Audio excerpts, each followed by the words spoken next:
If you use the internet on a daily basis, and chances are you do, you probably don't put much thought into cybersecurity. You know, your network connections, the pages you visit, the files you download. You should be thinking about these all the time.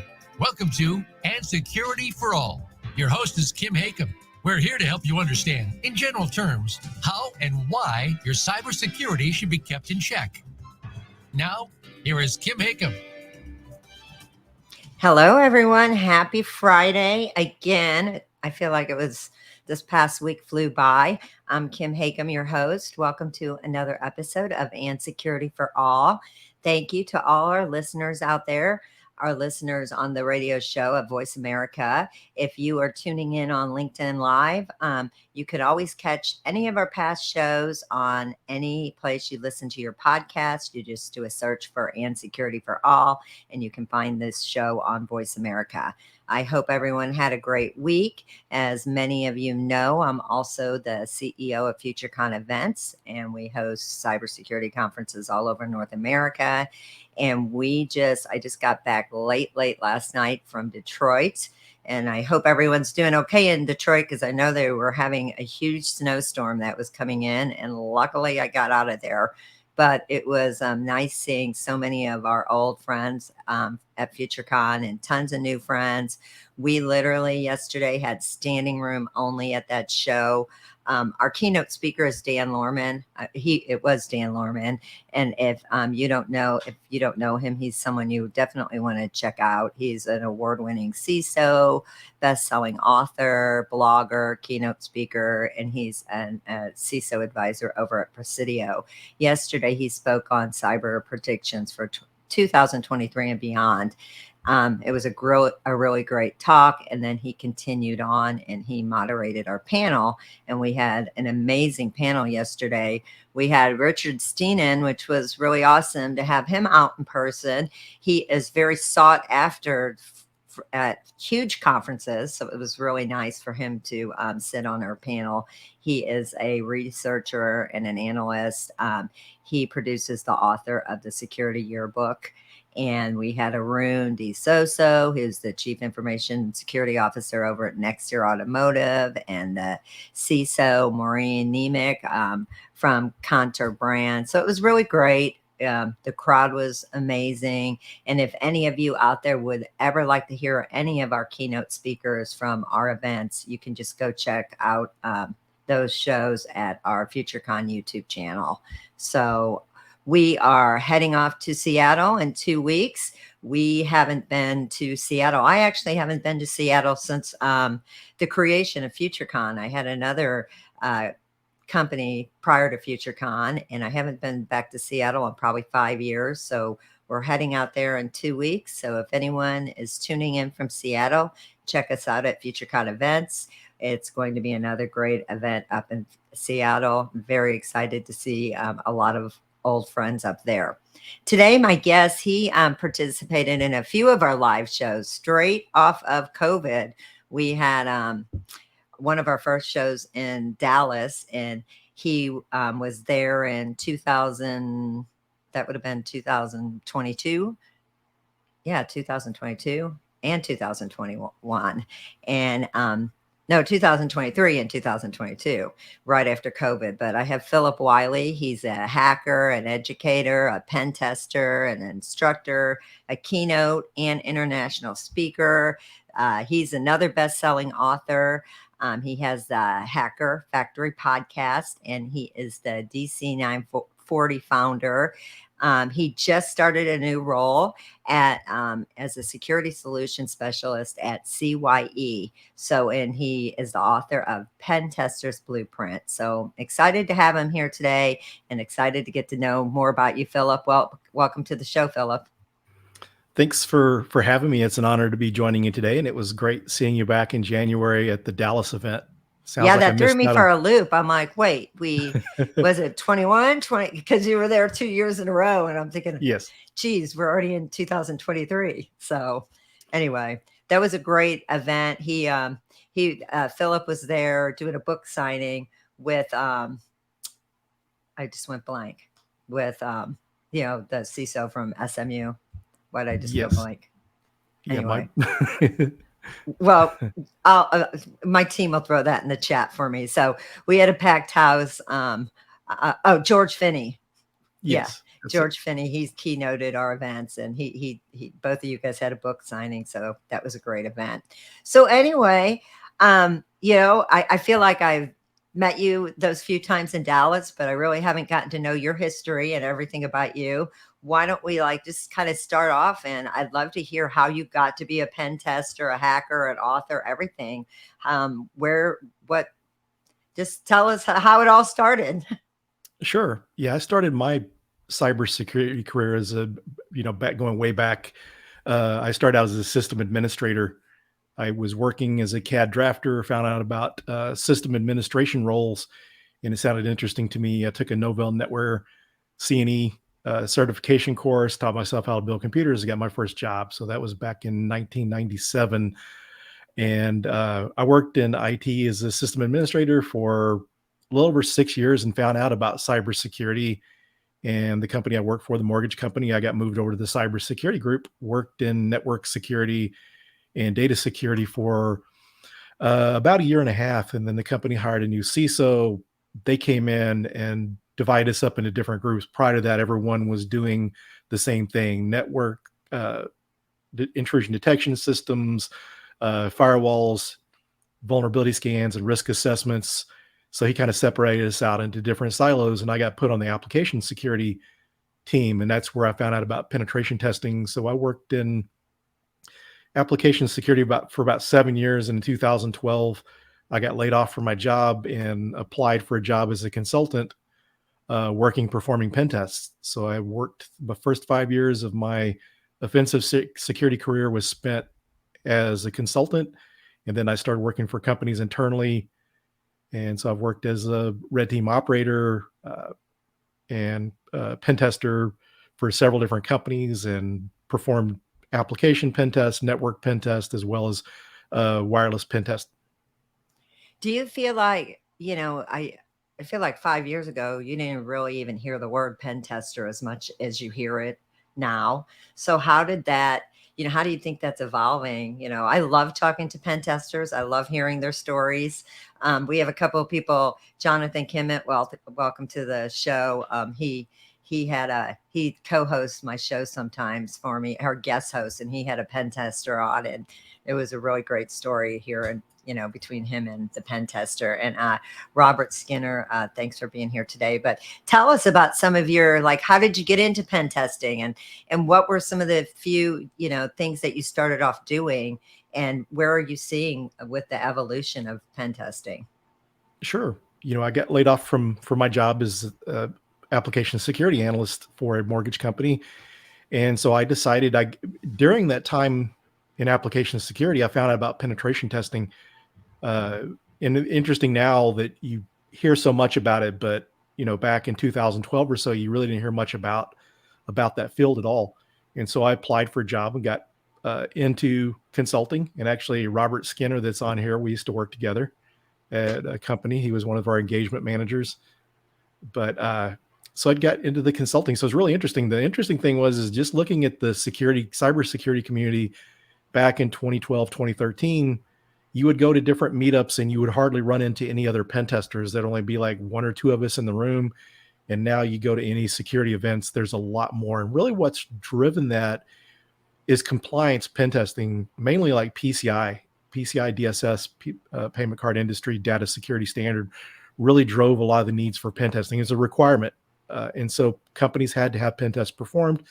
And then some companies started looking past the just doing things for PCI, and it's expanded.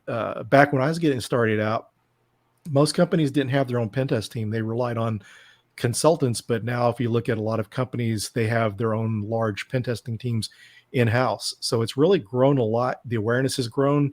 But one of the things that is still one of the most misunderstood areas of cybersecurity, and I think, going beyond practitioners, we really need to educate anyone involved with cybersecurity to understand about penetration testing and the different areas of offensive security so they can implement those types of activities better in their organizations, because sometimes things get missed due to not understanding the different types of security assessments. Do you have any favorite stories of some sort of pen test that you did that you'd want to share? Yes, it's kind of interesting. One of my favorite all-time hacks, and I like to bring this up because it's a couple lessons to be learned there. I was performing a web app pen test for an organization, and through a SQL database vulnerability, a Microsoft SQL database had a SQL injection vulnerability. I was able to get command line access from the internet. And once I got on that system, I was at the command line and I was able to dump the password hash and decrypt the password hash using John the Ripper, one of the older password hacking tools.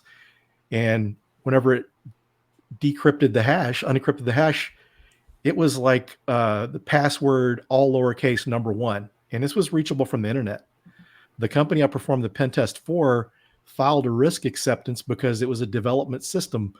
But where this is kind of a mistake, even though it's a development system, there's the possibility to get to other production systems was highly possible.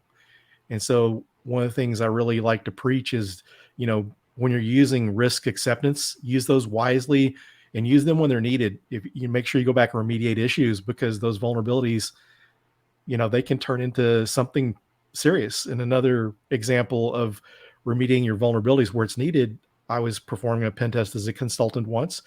It was in January. I found a vulnerability that was a low-level vulnerability. The company that we were doing the pen test for remediated the highs and mediums and criticals. I came back 90 days and did a retest, and someone figured out how to hack that low-risk vulnerability, and now it was no longer low risk. So if the company hadn't had a retest, and this would have waited another year before a pen test, a threat actor could have exploited that vulnerability and gained a foothold into their company. So that kind of shows you that you really need to take all vulnerabilities seriously, make sure you remediate those and constantly keep up to date with those, because once someone figures out how to exploit those vulnerabilities, then it becomes a higher risk. Do you feel like, are you seeing like our younger generation, like the next wave of our cybersecurity professionals, are you seeing more like educated pen testers? And do you feel like maybe all this gaming that's gone on, and I'm thinking about like my own kids and stuff, and how people now in their 20s and 30s are still gaming. Do you think that helps with the hacking? Yeah, I think that helps. I think we're looking at a generation that, not even aside from the hacking, that they grew up on devices, computers, iPads and mobile phones and stuff. They've grown up around this stuff, where whenever I got into the industry, I got in 97. And so I was like well into my 30s, whereas you've got people in their teens and early 20s doing that. And you have some different competitions out there that are helping use gamification to bring people into cybersecurity, like Wicked Six, and then the US Cyber Games, that they host these competitions to get interest.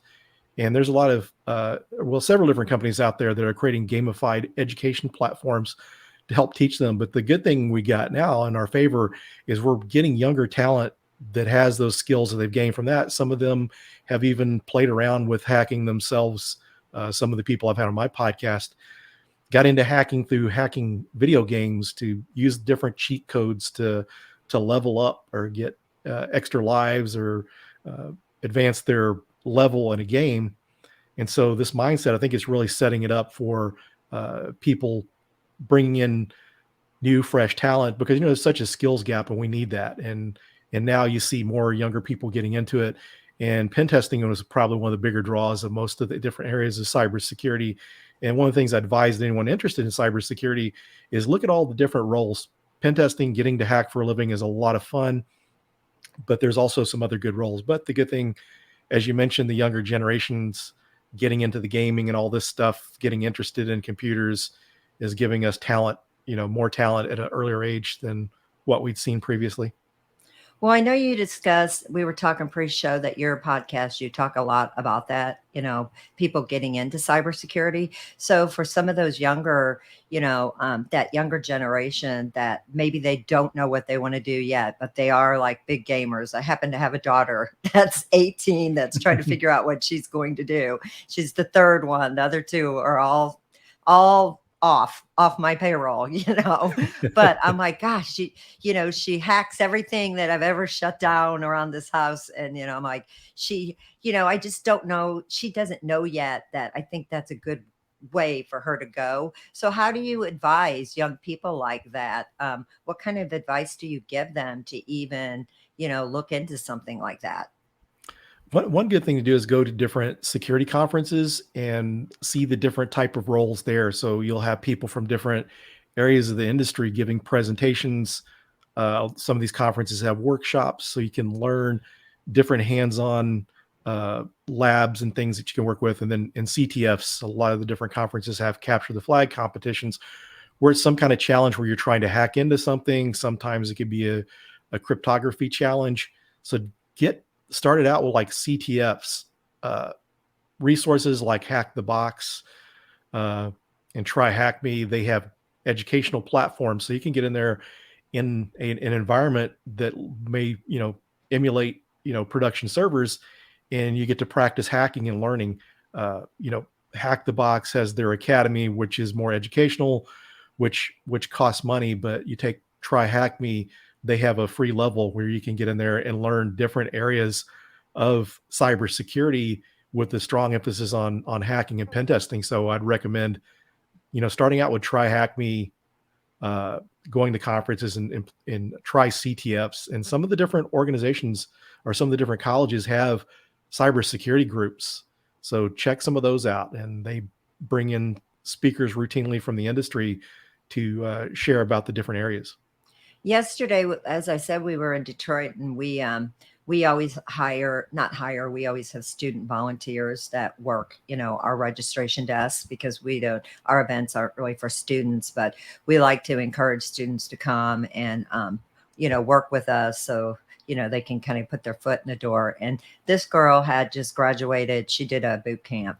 So she just did a 6-month boot camp, and she seemed a little lost. Like, now what am I going to do? So what are your thoughts about those type boot camps? Sure. The boot camps are a good thing because I've seen those, it kind of reminds you of what we've seen that was so popular, still popular, because we needed developers. So you have these immersion type programs where you're putting in, where you went to traditional college, you're not, all your time is spent on a certain subject. These different boot camps and immersion type learning opportunities.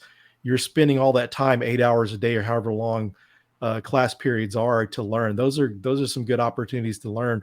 But one of the things I would say that this person did, the student or graduate did great, was volunteering. Volunteering at these different events is a great way to network with people. Networking is probably one of the biggest and best ways to get your foot in the door. It was interesting because I used to teach at Dallas College, taught there for almost 4 years.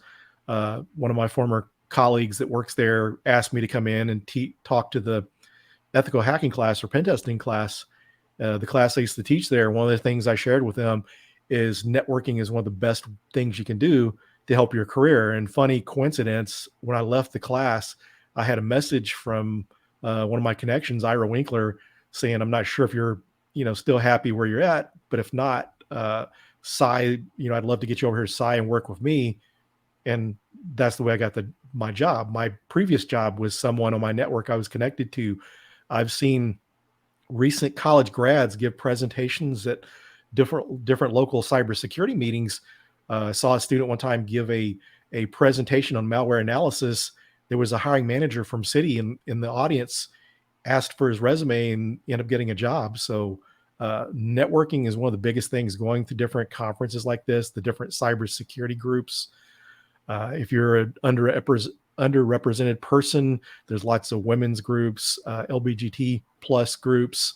And then like RAICES is a group for Hispanics and Latinx people. And so it's a good way to find and connect with others, because one of the things you'll find out when you're networking is you'll find someone else that's just starting the journey, or maybe they haven't been in as long as you, but they can share some really good recommendations and tips on things they've learned and help them in their career.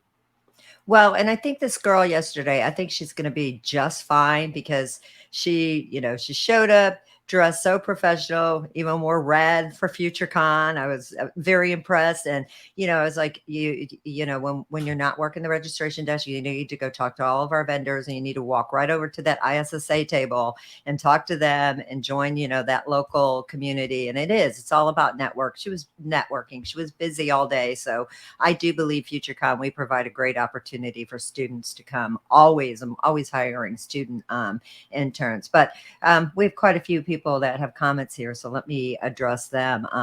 Donzel said, I do, but I'd have to kill you. So I assume he's a pen tester when I asked if you could share stories. And then Mosine just says howdy.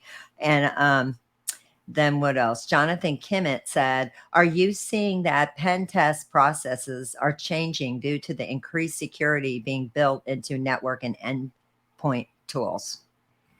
Yes, it's getting a lot more difficult. Pen testers are having to focus a lot more on evasion, different evasion techniques. So you really have to stay on top of that. So that's really changed a lot. Used to internal pen tests, you went in and performed a pen test, you were pretty much, your likelihood of hacking into something and gaining access was very high, but it's getting more difficult nowadays. So people really need to work on their evasion techniques. And before, you really didn't have to get into exploit development or that type of thing, but some of these courses that are offered at some of the conferences, and even outside of that by some security firms, they offer courses on, malware development, exploit development, as well as evasion type courses. So you have to really look into that. And as far as one of the things that kind of help your security posture, this made me think of, is doing purple team operations in your organization, testing these different tools to see if they can be executed successfully on workstations they really shouldn't be. And so that's where the pen test team works together with the defenders, and seeing these things are detected and tuning their endpoint detection systems to make sure they are detecting and preventing those types of attacks. Another thing about Jonathan Kimmett, he used to be the CISO at the University of Tulsa, and he used the students from, the cybersecurity students as his SOC team. So he was doing really great things for the next generation. He just took a new job, but he's just been a great mentor in the industry. So kudos to Jonathan. One of the pen testers, one of the shows he did for me, he brought a pen tester on, and that pen tester actually broke into a bank, and just told the bank that, I'm here, like from Charter Communications or something. And they just believed him and let him go back on their computers. And he just, and it's just so amazing that still happens. I mean, I yesterday was trying to get I lost my hotel room key, and I had my name badge on, and the lady would not she would not give me a key, unless I had my ID. And I was really mad, even though I was at a cybersecurity conference. I was so mad at her, but really she was doing her job right, So, yeah, definitely. Because social engineering is one of the biggest ways that threat actors get in, because you can have the most secure systems, but if you let someone in a server room and maybe one of the servers is logged into, they gain access. They don't have to be that good of a hacker to gain access. Right. And then Jonathan said also join local cybersecurity professional groups, which is exactly what I was saying, like ISSA. And there's so many of them. You've got OWASP, and InfraGard and ISACA. It just depends. We work with all the nonprofits, so they're such a great resource for anybody entering into the industry. Don said, now I don't know what PICO CTF at Carnegie Mellon starts next week. Very good learning experience for all levels. So that's good information as well. One of the things that we were talking about is let's kind of transition a little bit. And I do want to make sure we talk about your book, but we were talking about the AI and the chat GTP. And since we were kind of talking about universities and young kids, what are your thoughts on all of this? And I find it very fascinating from the universities. You said that you've used it a little bit for some of your podcasts, but where do you think all of that is going? And how did that even, can you explain to, I know all of our LinkedIn live people are cybersecurity practitioners, so they know what that is. But for our radio listeners, can you explain what that is?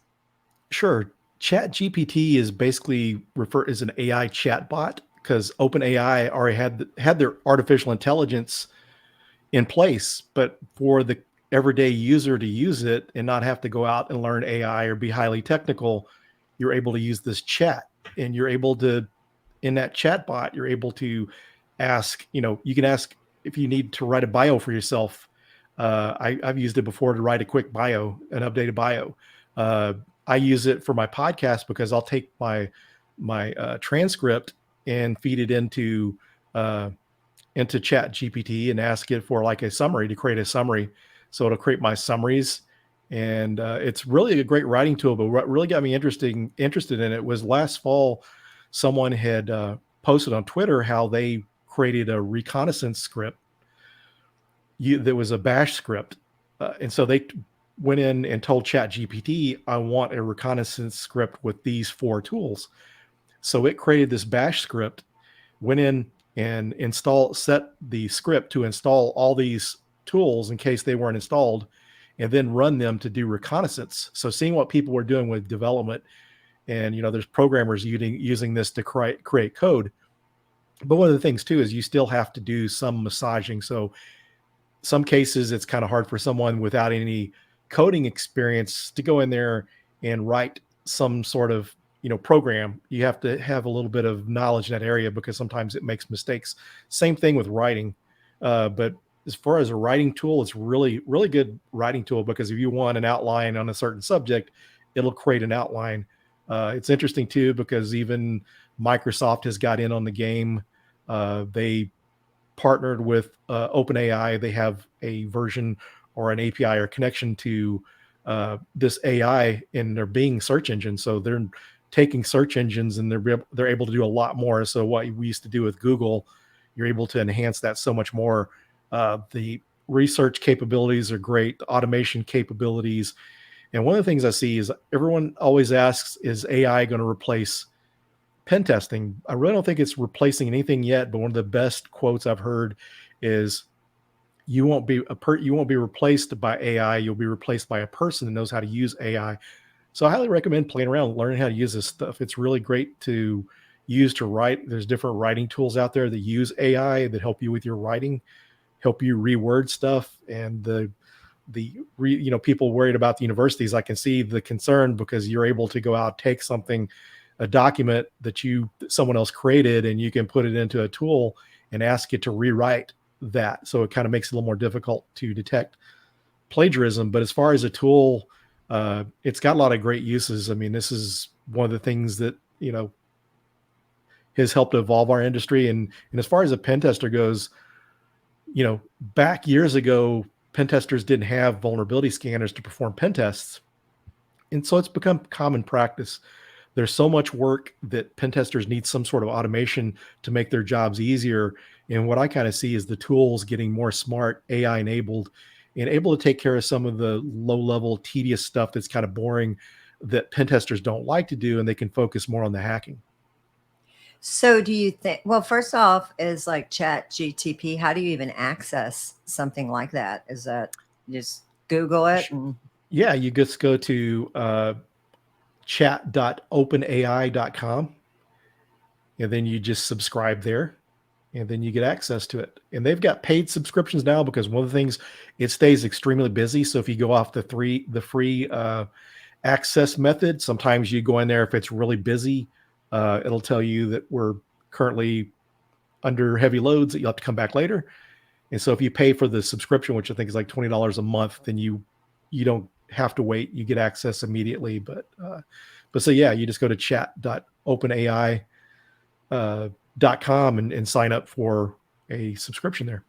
Well, I think that's like a really great tool. A lot of our speakers may not have updated bios. So I definitely think that's something that I'm going to start recommending them to do because sometimes, they're so busy. It's hard for them to write your own bio. Like I know my bio needs to be updated. It's a lot of work. It's really hard to write your own bio. So Yes. I think that's a great tool, but I am concerned about what's going to happen with the universities and, well, first of all, is it Sharia? Sharia? Sorry, Sharia. She's just saying hello, security family. And I'm sorry if I messed up your name. But Jonathan said, because AI can rewrite and develop, do you think that academic requirements will change and be less about turning in a unique piece of written/coded work? There is a need for original work, but at the same time, too, I can see wanting to encourage students to use these technologies. I mean, maybe there's some cases that they do some things that you require them to create original work, but honestly, someone that knows how to use these technologies are going to be miles ahead of someone else. Because one of the things I did recently, I have a friend of mine that was looking for a job, and I asked her, "Do you want me to share on LinkedIn?" Because I have a pretty good amount of followers on LinkedIn. And so I said, "Do you want me to post something you're looking for a job?" And so she gave me some information on her background, the kind of job she was looking for. I was able to throw it into Chat GPT, and in less than 30 seconds, I had a really nicely written post that I was able to put up there, something that would draw better attention than just what I had in mind to put up there. So, uh, you know, you kind of want to discourage cheating, but we also want to maybe accept some of this and see what students can do, based on these technologies and stuff we have. I mean, stop and look back to where we had just typewriters or just handwritten documents, evolved into word processors, spell check, grammar check. You look at those, we don't view spell check and grammar check as cheating anymore. So we really need to look at those areas and kind of define what we're going to consider cheating and acceptable, and really encourage the use of those kind of tools, because you're going to be able to work much quicker if you have access to those AI tools. What other do you see any like cutting edge besides that AI tools that you are you know that you think is going to replace a human job? The closest to it, and it's pretty interesting, Daniel Miessler did a podcast a while back, and he talked about general AI. And general artificial intelligence is kind of different than your basic AI that we see now. The AI we have now, you have to use machine learning, feed it data to learn and to be able to respond to those chats, like in Chat GPT. Once we get to general AI, it's able to figure out how to do stuff on its own. You don't have to feed it. It's more like the human brain, able to figure things out on its own. So that's really where we really don't have much to worry about until, and I'm sure jobs will come about that you'll need people to work in that area, but that's really where it gets to the point where it can do stuff on its own without human interaction. So, kind of going back to your book, The Pen Tester's Blueprint, what can you kind of give us a synopsis of that? And, what made you decide to write that book? And well, it looks like it's doing really great, but what prompted you to even have time? You're so busy. How do you find time? That's the one thing that fascinates me about all these, great cyber practitioners like yourself. How do you find time to do that? I think the first thing is not have a life Yeah, right. and, live and breathe cybersecurity. So actually, this was like a lecture that I gave in my ethical hacking class that I taught at Dallas College while I was teaching pen testing, web app pen testing. I created this lecture for the first day of class to explain to students what pen testing was, the different types of tools used in pen testing, the different roles. And so that was like January 2018. So by November, our local security B-sides conference, I submitted it as a conference talk. Because actually, to back up a little bit, while I was at the college teaching that first year, some of the other instructors and professors asked me if I would come talk to their students about pen testing roles. So I gave that talk to them. And so I kind of thought, maybe this is a good idea to give it a conference, because a lot of people are trying to get into the industry.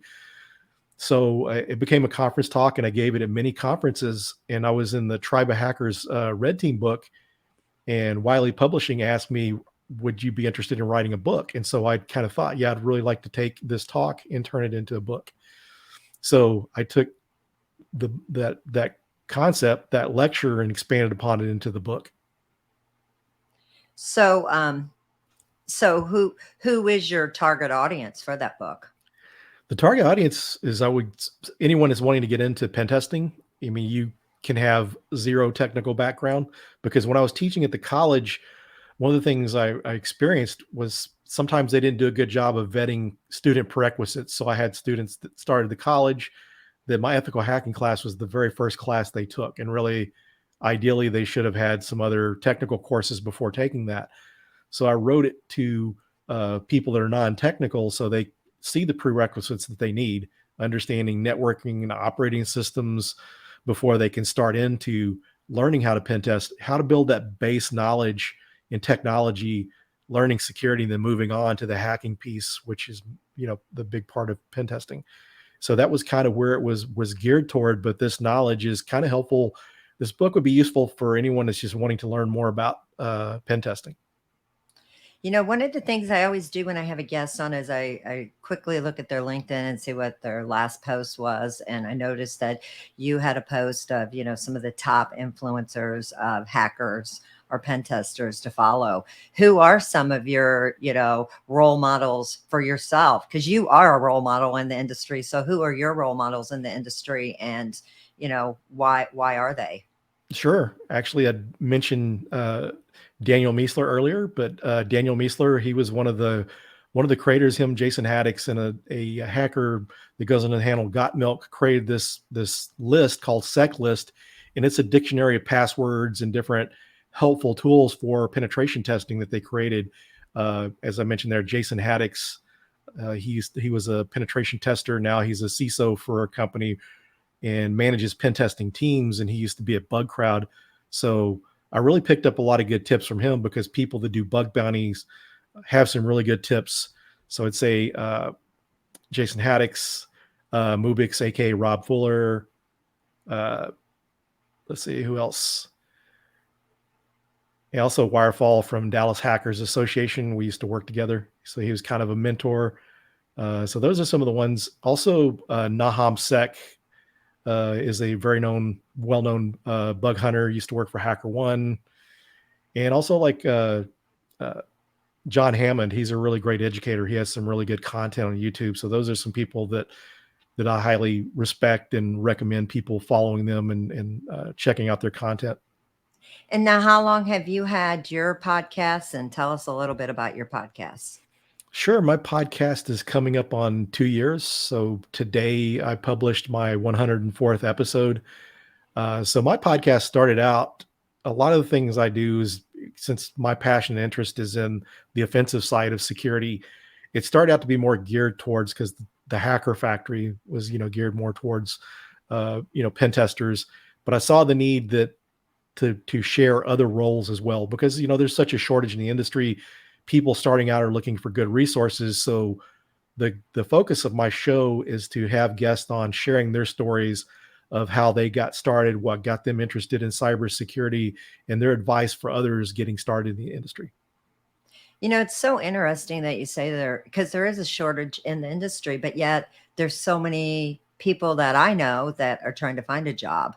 So when do you think that's gonna even out? I mean, it's we have a shortage in the industry, but then we have new people in the industry that don't have the experience. So, what's your advice to those people? Because I usually say, when somebody maybe is laid off or loses their job, I'm like, I'll keep my eye out, because I'm on LinkedIn. I have a pretty large following on LinkedIn, and I read a lot of the feeds, because I try to find guests from influencers out there. But I'm always seeing, we're hiring.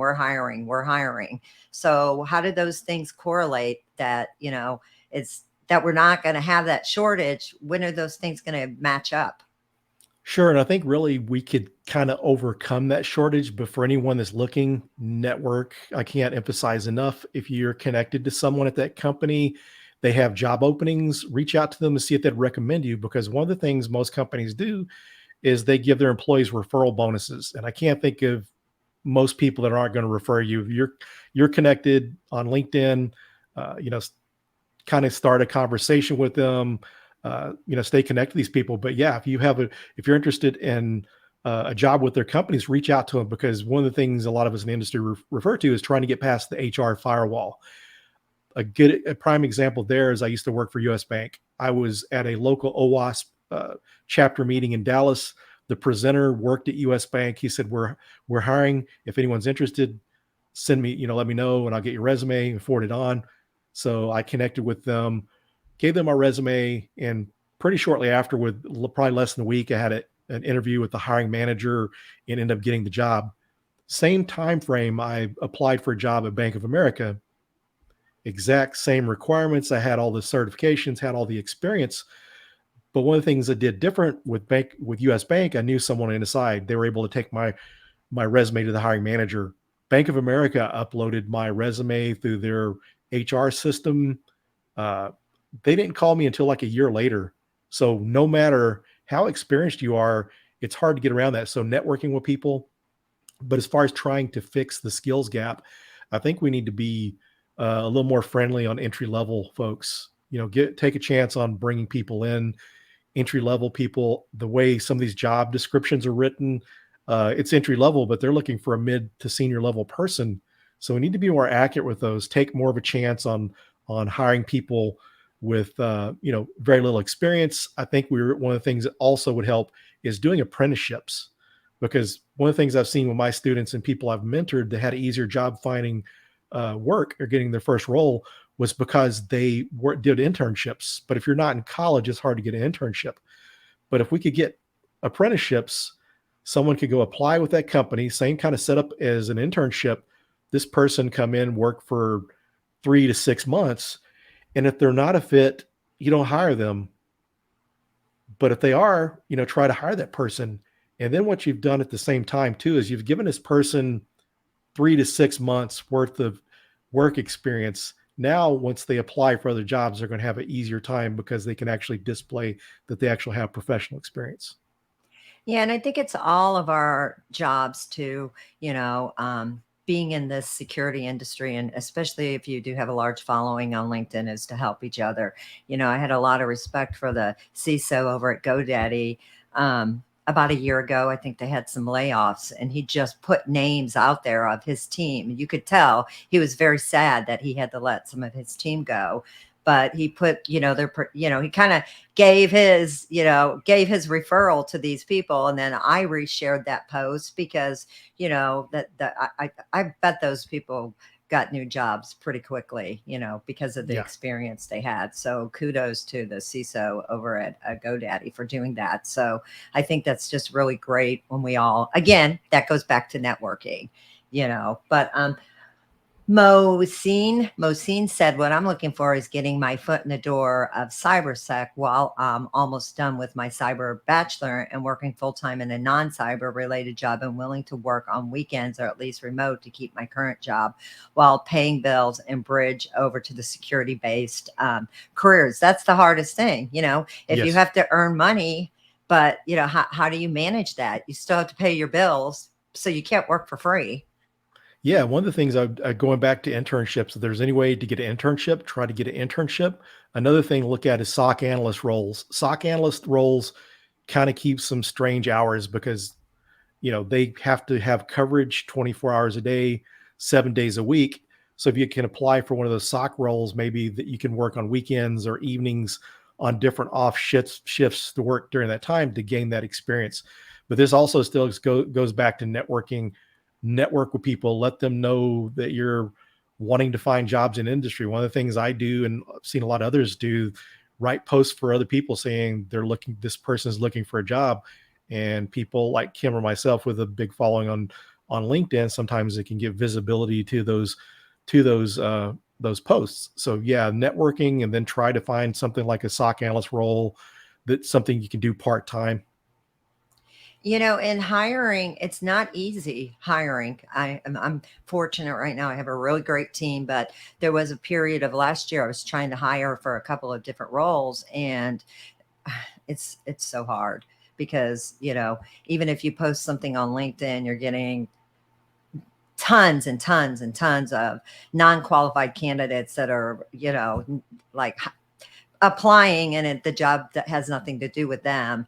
Or if you go through Indeed, it's just who has time. So luckily somehow things worked out. I found the people I was hiring. But do you think that's a problem of just, the human resource people just being flooded with the wrong kind of resumes? And how are you going to get past that? I guess it goes back to networking, but maybe going back to chat GPT, I can't believe some of the resumes I saw that were just terrible resumes. I mean, people should probably be using that for their resumes. Sure, try to get resume help. I mean, some of these different conferences will have like a career village there, and they'll do like resume reviews.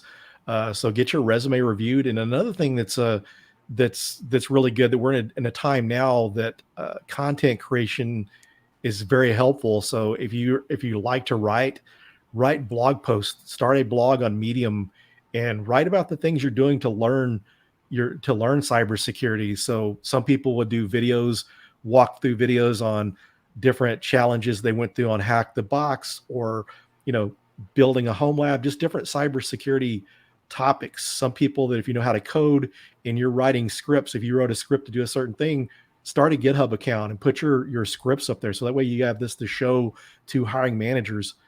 Because I've seen a lot of people in the industry. One guy that Don Zonzel that's on here, that's a friend of mine.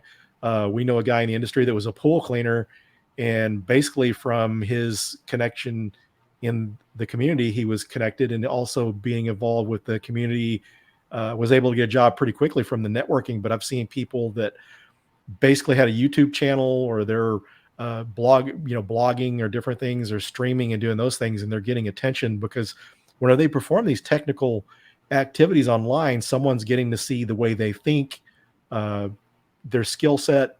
And even if you're doing this and don't feel scared to make mistakes, if you make a mistake, go back, correct it during these videos, then the hiring manager gets to see how you think. So it's almost like a technical interview before you actually get to do the interview. Yeah, I agree. It's just about taking a chance. I had, I can't remember his name. This podcast has been going on, I think, almost 2 years. And one of my early guests, he was a coder, and he has a YouTube channel, huge following. I can't think of his name, but probably 50,000 followers. And all he did is it was so just how to code 101.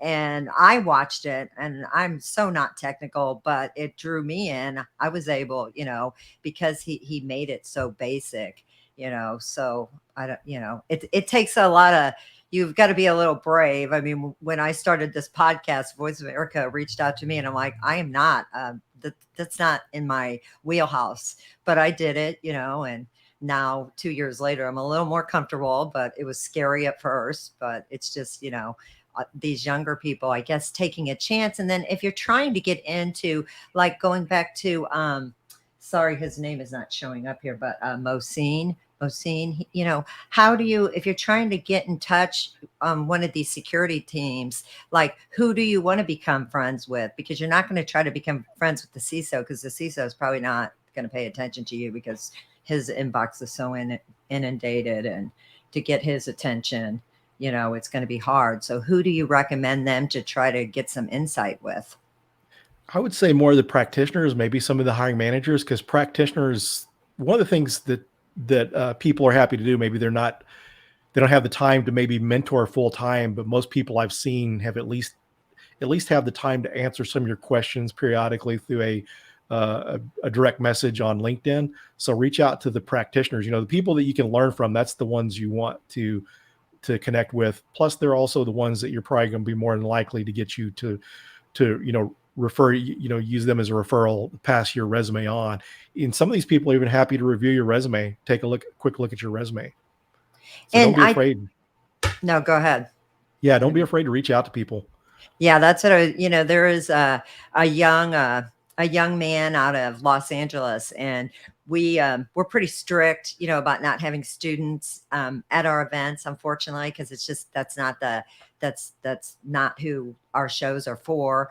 And this young guy, he was still in college, and he was really involved with the OWASP, and somehow he got in, and he was persistent. He joined OWASP, he joined ISSA, he joined them all. And now a few years later, I saw him in San Diego at our event this past year. He's got a really great job with a really great company, and he was just persistent. I mean, he gave me a run for my money. Like, I'm coming. I don't care what you say, and Yeah. and I think he will be our next, he will be somewhere down the road, a CISO in his career, just because of his persistency. And he's, just so serious, and, shows up at those local meetings and has a presence and lets people see who he is. And so I think you would just have to be persistent. And I keep Mosine said, I do know personally 4 people in our AAS cybersecurity program in college could not find the work in cyber, and they left the field and went to a real estate and sales. Hope I'm not the 5th one. Ha ha. Well, I hope not either, because we need you in the industry. Yeah, as you mentioned, like the young person you just gave the example of, that is the perfect example. Don't just limit yourself to one meeting. When you go to these meetings, don't just stand in the corner by yourself. Introduce yourself. Tell people what you want to do. Because when I was teaching at the college, I used to always get people looking for entry-level pen testers, because they come to me because they knew I was teaching and mentoring pen testers. And if I knew people in the community, I would include them as a recommendation as well. There was a young college graduate that just graduated with a cybersecurity degree, and I recommended some students of mine as well as this person, and he ended up getting a job from that. So just getting involved, we've mentioned this a lot of times in networking, but get out there and introduce yourself. Tell people what you're interested in. Once people know that you're interested, they get to know you. People by nature are going to want to help you. I mean, it's sometimes people don't have the time to be a full-time mentor, but most people in industry that I've experienced want to try to do their part to help someone. And unfortunately, COVID has, a lot of cybersecurity practitioners are a little introverted, and COVID has, enabled them to continue to be, introverted, because we do all of our events in a hybrid mode. We get a great turnout live, but we are still getting people that just they're more comfortable to stay at home and still get their educational credits through our events. But they really should be out there at our events, meeting other peers and networking. It just goes back to that. But it's hard, I guess, to show up someplace if you don't know anyone, but you're going to have to push yourself, because you don't know who you're going to be sitting with at that table and who's going to be sitting next to you in the audience. It could be your next boss. Yeah, speaking of in-person conferences, Ira Winkler that recommended me to Cy, he was introduced to me by Joseph that runs Texas Cyber Summit back in 2021. I was doing a book signing there, and he introduced me to Ira, and we always stayed in touch, and we talked to each other at conferences, and that's kind of how I got the job. So I can understand the good thing about the virtual aspect of these conferences. I know there's some people that are uncomfortable in social situations. You just have to get out there and try to get used to being out in public. And one of the things I'll say about cybersecurity compared to other industries, it's a very welcoming industry. There's a lot of people that are introverted. A lot of people, when you find your tribe, it's just you're comfortable. And I see a lot of people that weren't comfortable in normal social situations that are comfortable. So get out there and connect with people. I mean, you I have to do agree. yeah. I mean, people are not snotty in our industry No. at all. And really quick, because we're about to wrap, but I try to throw every name out there. Chad Graham, thanks for listening. He said that Phil had me on his IR professional, and it was a great experience. Before we wrap up, because this has flown, we're down to 2 minutes. Thanks. Tell us again where people can find your book, and you're about to write another book, you said. If you can just give us a little wrap up on that.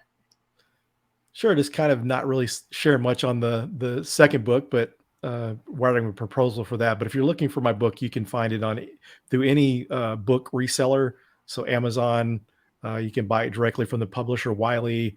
I've seen it in Barnes and Noble, so it's they had it at the RSA bookstore last year, so it's pretty easy to find. So it's Amazon is a good place to get it. Are you going to be out at RSA? Are you doing any speaking out at any of those conferences or Black Hat or anything? Not at RSA. I kind of missed. Usually speak in the Dark Arts Village, but I missed out on the CFP. But I'm going to be there at a vendor event. Singa Segura, they're a company out of Brazil that does privilege access management. I'm on a panel there, one of the dinners they're hosting. But I plan to speak at DEF CON and B-Sides Las Vegas. Okay, well, that's awesome. Well, thank you. So I've been trying to get Phillip on the show for a long time. Again, you guys need to definitely, if you don't know Phillip Wylie, like I said, he's a hacker, educator, pen tester, just a really great role model in the industry. You can go find him on LinkedIn, and he has some really amazing posts that he puts out there. So thank you for being on the show today, Phillip. And everyone, thanks. We had a great audience today. Thanks for all your comments and questions. Thanks for all of our regular followers. We'll be back next Friday at the same time. So everyone, I hope you, wherever you are, you have a great weekend, and you guys stay safe, stay secure, and we'll see you next week.